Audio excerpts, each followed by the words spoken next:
lebih kurang 5,8 miliar. Jadi dari total sekarang menjadi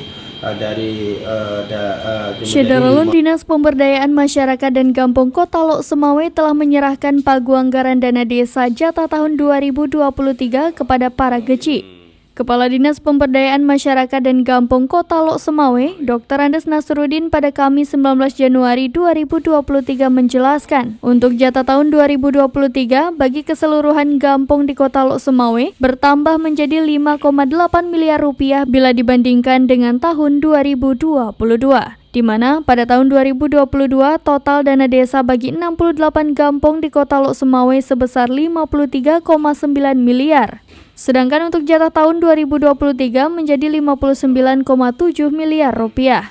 Penyebab bertambahnya dana desa, yakni ada beberapa kampung untuk tahun 2023 naik statusnya dari kampung maju menjadi kampung mandiri. Kemudian ada penambahan alokasi kinerja bagi kampung-kampung yang layak mendapatkan tambahan dana desa sesuai dengan syarat yang telah ditetapkan Kementerian Keuangan.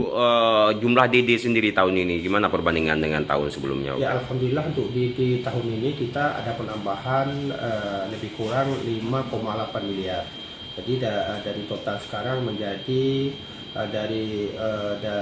menjadi 58,8 miliar yang ada diserahkan kepada Kota Lok Semawe sekarang. Berarti ada penambahan ya. Itu kira faktornya penyebabnya kenapa ya? Penyebabnya yaitu masalah ada hal-hal yang menyangkut dengan kinerja dari kampung-kampung yang bisa diberi penilaian oleh. Dari Lok Semawe, Saiful Bahri, SerambiNews.com.